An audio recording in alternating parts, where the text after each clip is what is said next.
നമ്മൾ എന്തും കൊടുത്താലേ നമുക്ക് തിരിച്ചു കിട്ടൂ എന്ന് പറയുന്നത് കേട്ടിട്ട്, അതങ്ങനെ തന്നെയാണ് ഓൾമോസ്റ്റ് എല്ലാ കാര്യങ്ങളും. അത് സ്നേഹം മാത്രമല്ല, റെസ്പെക്റ്റും അങ്ങനെ തന്നെയാണ്. നമ്മൾ ആർക്കെങ്കിലും ഒരു റെസ്പെക്റ്റ് കൊടുക്കുമ്പോൾ അവർ നമുക്ക് തിരിച്ച് റെസ്പെക്റ്റ് തരും.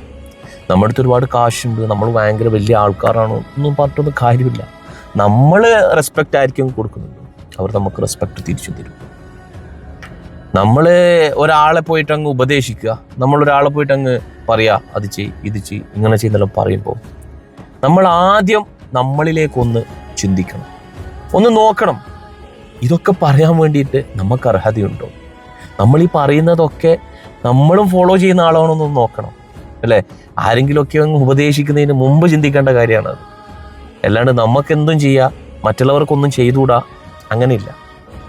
നമ്മൾ എന്തും കൊടുത്താലേ നമുക്ക് അപ്പുറത്ത് ഇങ്ങോട്ടും തിരിച്ചു കിട്ടത്തുള്ളൂ, പ്രത്യേകിച്ച് റെസ്പെക്റ്റ്. അതാദ്യം ചിലരൊക്കെ മനസ്സിലാക്കണം. ചിലൊന്നും ഇപ്പോൾ അത് മനസ്സിലാക്കുന്നില്ല. അവർക്കൊക്കെ വിചാരം ഞാനെന്തോ വലിയ ആൾക്കാരാണ്, എനിക്ക് തന്നെ എല്ലാവരും റെസ്പെക്റ്റ് തരണം, എല്ലാവരും എന്നോട് വന്ന് ചോദിക്കണം. നെവർ. ഇപ്പം ആർക്കും അതിന് സമയമില്ല, ഇപ്പം ആരും ഇത് ഇഷ്ടപ്പെടുന്നില്ല.